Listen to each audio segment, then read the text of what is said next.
où j'ai remarqué que souvent la sculpture était sur une base très très importante et que ça pouvait un petit peu diminuer l'intensité d'une pièce.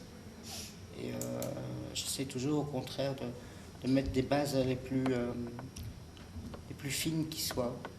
Parce qu'un être humain, en fait, comme j'aime beaucoup travailler l'humain, un être humain, quand on le regarde, c'est quand même une magie, comment il tient debout. Et quand tu fais une sculpture d'un corps, eh bien, c'est très très très difficile de le faire tenir debout.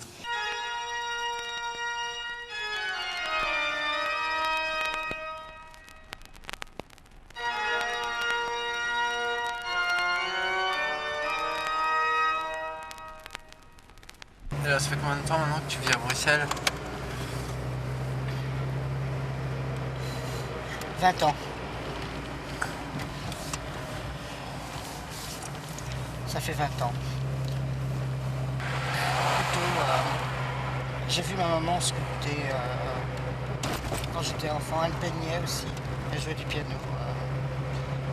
Et j'étais fasciné de la voir travailler la matière, travailler une matière blanche.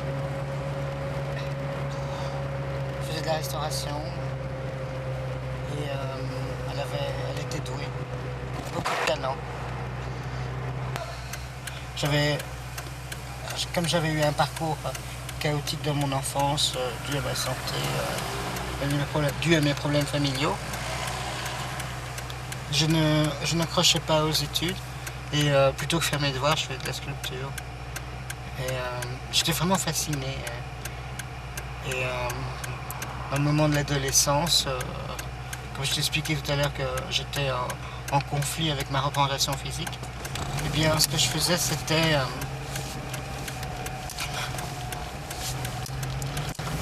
c'était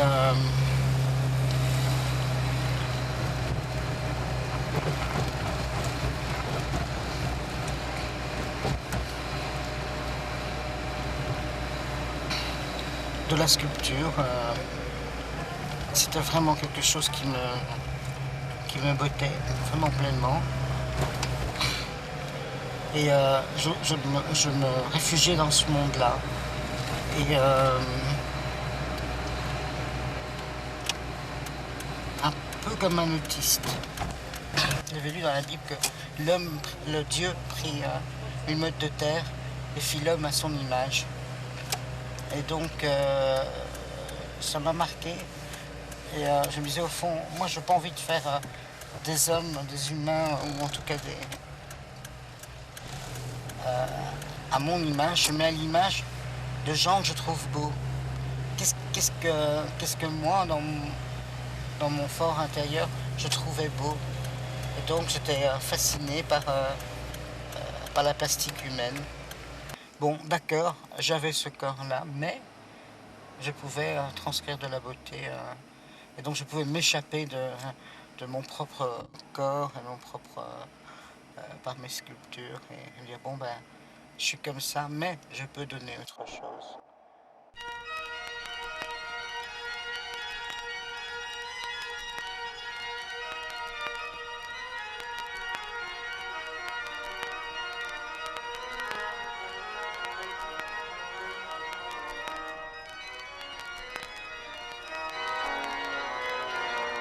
Le côté audacieux de la pièce, c'est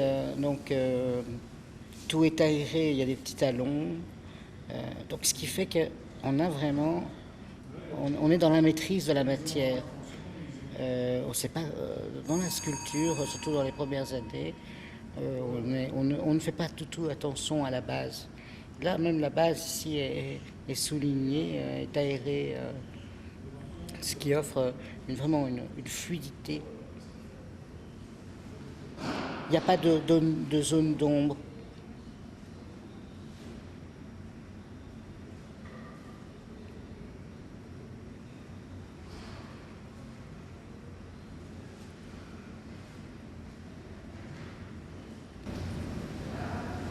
Je crois qu'au départ, y a une histoire qui se fait entre la personne qui regarde et le...